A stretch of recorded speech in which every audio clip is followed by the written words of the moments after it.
So here is your buffet of retrofit options that you can do to your house. People say retrofit is really complicated, and it can be, but it needn't be, and certainly I shall try and make it as simple as we can. The long and short of it is, you want to put fluffy stuff on the outside of your house to keep it warm. You want to put sticky stuff around all of the gaps to keep the air in, and you want to stick some stuff on the outside that you can render it with so that the water doesn't get into the fluffy stuff you've just put on. So we've got a range of products, range of options. We do tend to go for the stuff that lets moisture move through it, not the water, because we've stopped the water getting in with that, but things like this. So this is a wood fibre insulation. We've got a collection of different versions of it depending on what we want to do with it. So under floors we quite often use this, although if it's a little damp under the floor we'll use some mineral wool. And then when we've got almost no space but we still want a lot of insulation, we might use some aerogel, which is quite clever stuff but a bit icky to use and really expensive.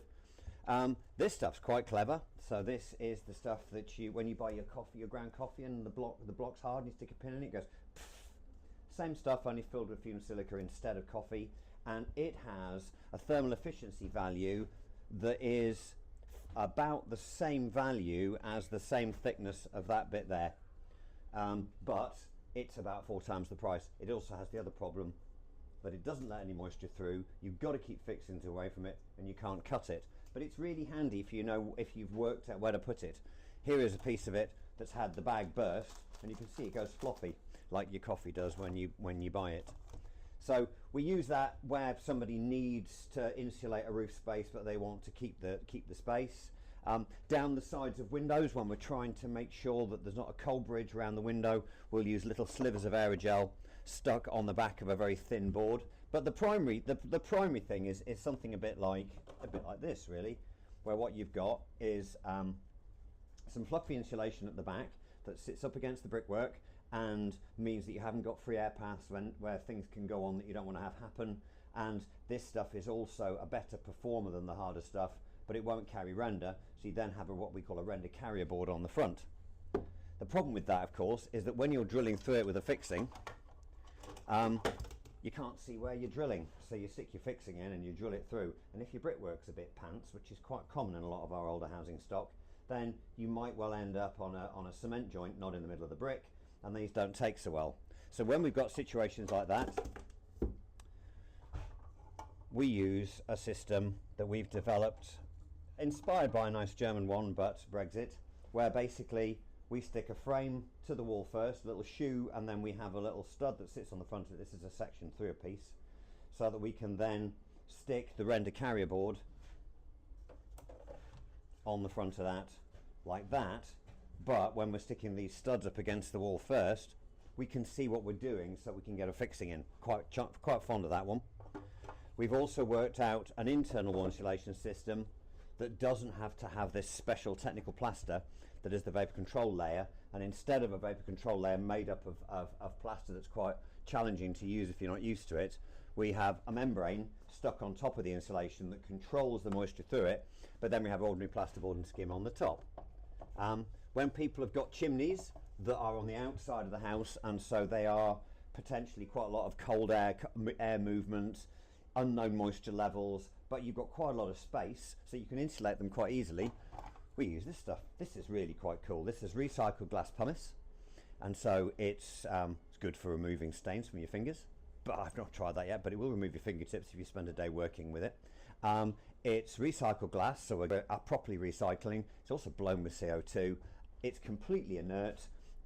It's basically foamed sand to all intents and purposes, and so we pour that down the chimney to stop the air getting around the chimney. So this is the version of aerogel we use on window reveals.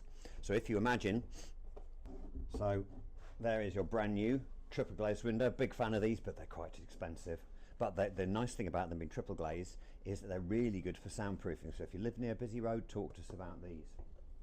But anyway, if you've got your window going in, and then you've got your and say you're working with a retaining window inside the brickwork, so you've got a little patch of brickwork between where the insulation starts and where the window is, then we stick a sliver of this there if you haven't got the space for something thicker. So especially with sash windows, where a lot of the woodwork is hidden behind the brick, so there's not much space to get some insulation on. We use a little sliver of that. Back to the beads.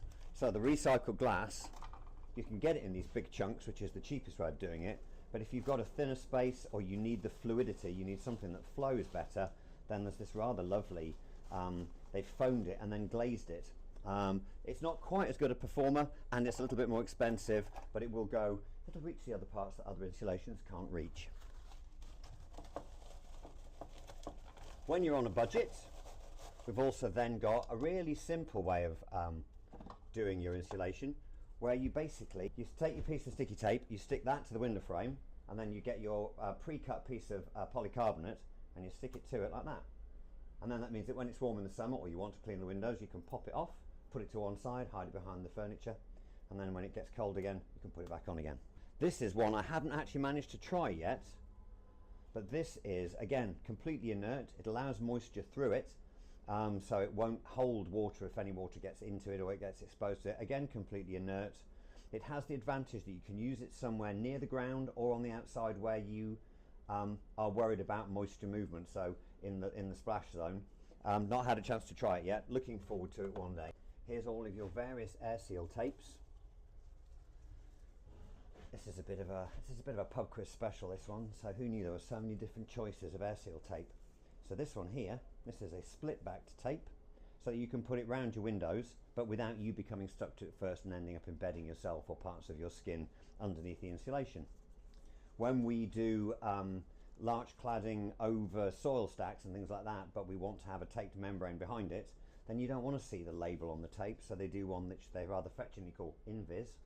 Where you want to repair your trousers because you've ripped them and you don't mind carrying a logo, this is remarkably effective.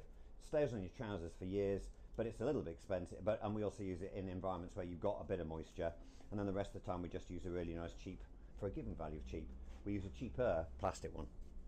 This is load bearing insulation, so we're just using this at the moment on a roof light for somebody where the glass will sit on something that will, the glass has got an extra layer that overlaps and then the double glazed unit set into it, and this is going to be load bearing on the outside, but it's got a thermal property not dissimilar to this stuff, although radically more expensive, but it means that you can support doors on it, you can hold windows in on it, called compact foam.